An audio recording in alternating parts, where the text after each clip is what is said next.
গঙ্গা, গীতা, সাবিত্রী, সীতা, সত্যাব্রতে পতিব্রতা, ব্রহ্মাবলী, ব্রহ্মবিদ্যা, ত্রিসন্ধ্যা, মুক্তি গেহিনী, অর্ধমাত্রা, চিদানন্দা, ভবগ্নিভ্রান্তি নাশিনী, বেদোত্রয়ী, পরানন্দা, তথার্থ জ্ঞানী, মঞ্জুরি। সচ্চিদানন্দ স্বরূপ শ্রীকৃষ্ণের আতুল চরণে প্রণতি জ্ঞাপন করে আজকের ভিডিও শুরু করছি।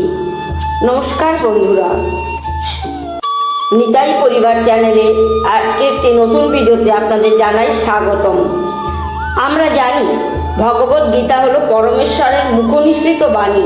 মানব কল্যাণের জন্য তিনি এমন এক শ্রেষ্ঠ উপহার মানব জীবনকে দিয়েছেন, যাকে অনুসরণ করলে জীব সমস্ত দুঃখ থেকে মুক্ত পায়, মোক্ষ লাভের পথ প্রশস্ত হয় এবং ভগবত ধামে প্রত্যাবর্তন করে ভগবানের সাহচর্য লাভ করে জীবন ধন্য হয়। কিন্তু বলা হয় গীতা পাঠের পাশাপাশি গীতা শ্লোকও পাঠ করা উচিত, তা না হলে গীতা পাঠের ফল পাওয়া যায় না। সেই গীতা মাহাত্ম্যের প্রথম শ্লোকে ভগবান বলছেন, গীতা সুখী গীতাই কর্তব্য কিমন্বই শাস্ত্র বিস্তারই, যা স্বয়ং পদ্ম নাভস্য মুখপদ্মাত বিনিশ্চিতা।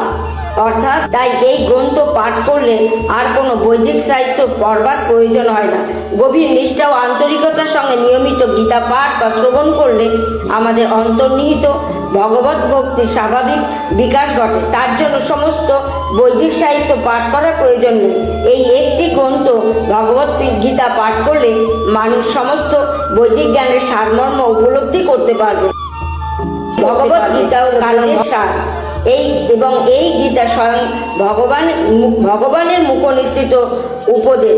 এখন আপনি যদি কোনোদিনও গীতা মাহাত্ম্য পাঠ করে থাকেন, তাহলে গীতার 18টি গুহ্য নামের ব্যাপারেও নিশ্চয়ই শুনেছেন। এই 18টি নামে রয়েছে 18টি নাম মাহাত্ম্য। গীতা মাহাত্ম্যের 48তম শ্লোকে বলছেন, গীতা নামানি বক্ষামি বুঝানি সুপান্ডবা কীর্তনাথ সর্ব পাপানি বিলয়ং জানতি তৎক্ষণাৎ।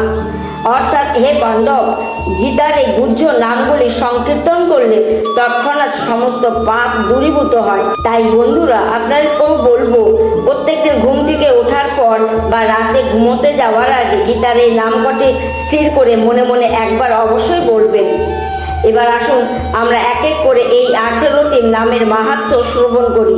প্রথম নাম হলো গঙ্গা। গঙ্গা স্নান করে আমাদের মন যেমন পবিত্র হয়, অর্থাৎ আমরা মনে মনে যে আধ্যাত্মিক সুখ অনুভব করি, গীতা পাঠ বা গীতা চর্চা করলে আমাদের মন পবিত্র হয়, ঈশ্বরমুখী হয়। তাই গঙ্গা হলো গীতার আরেকটি নাম।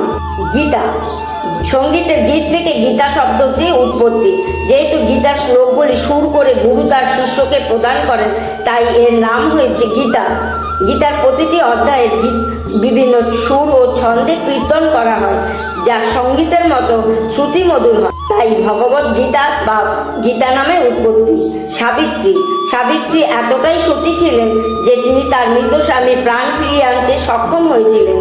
তেমনি গীতাও হলো মহাপবিত্র, তাই গীতাকে সতী সাবিত্রীর সাথে তুলনা করা হয়।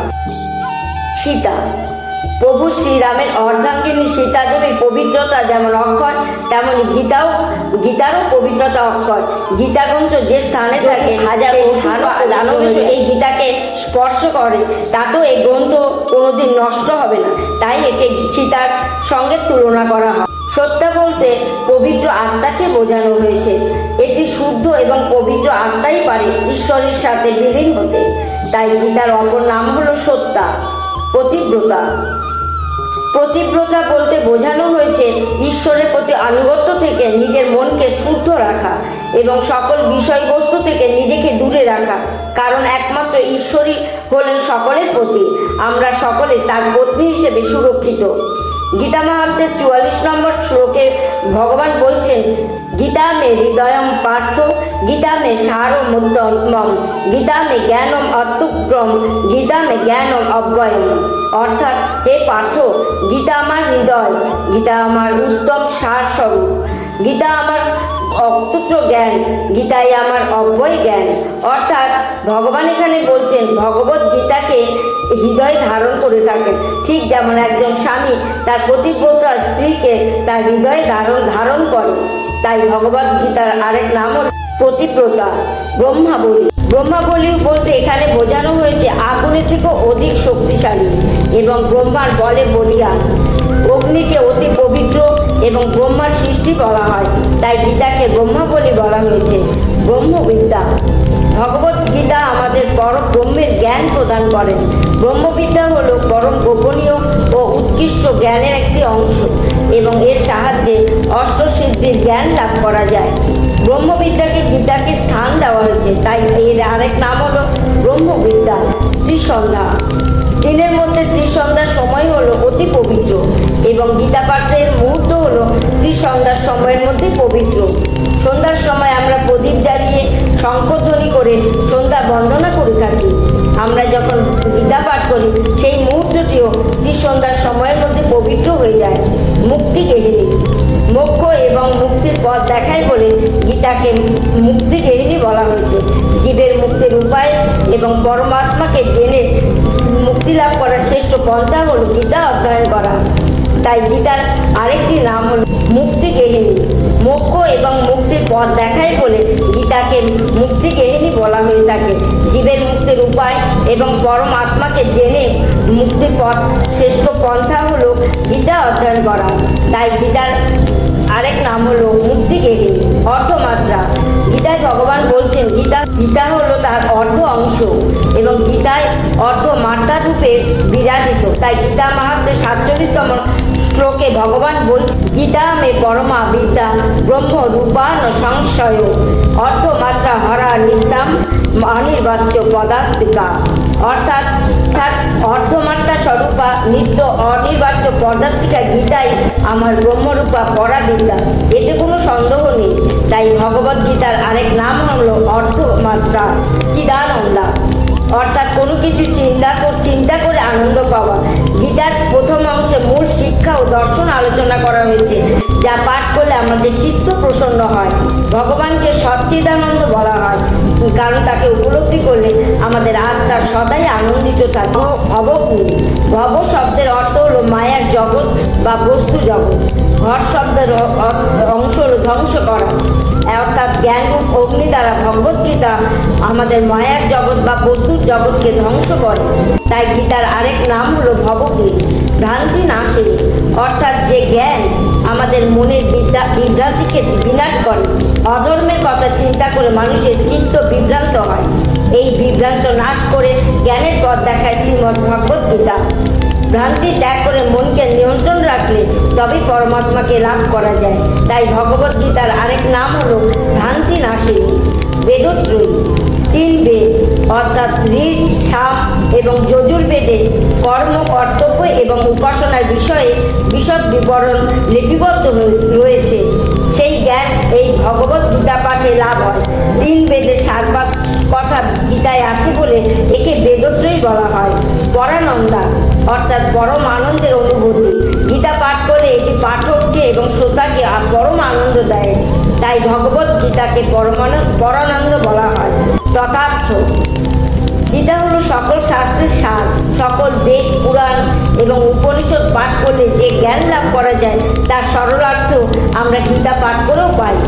সকল তত্ত্বের সরলার্থ এই গীতা, তাই এই তত্ত্বার্থ নামে পরিচিত। জ্ঞান ও মঞ্জুরি। বহু জ্ঞানের সমাবেশ ভগবত গীতায় পাওয়া যায়।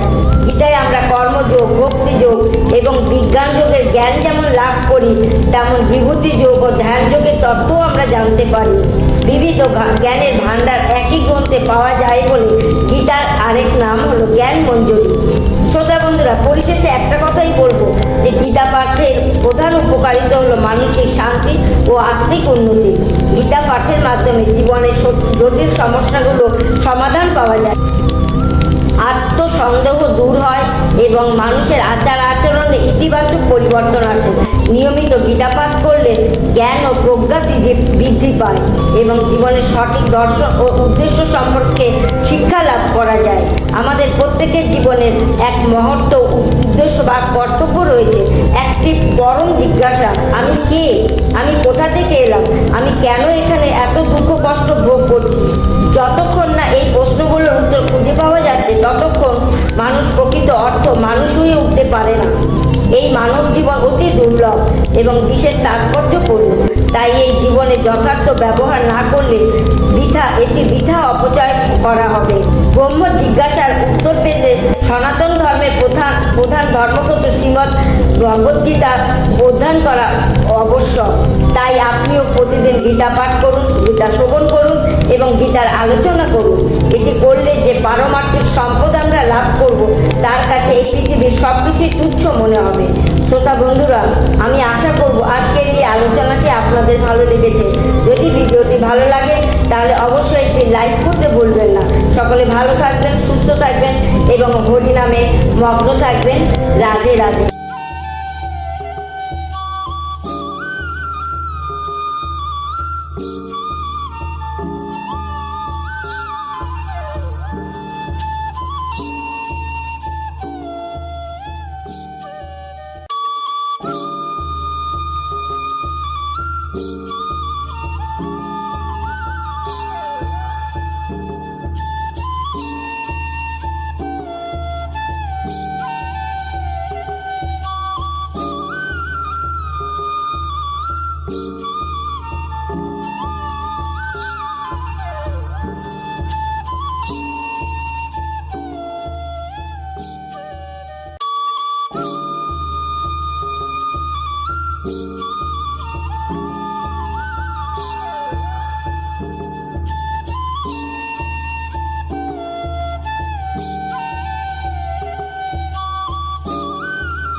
Thank you.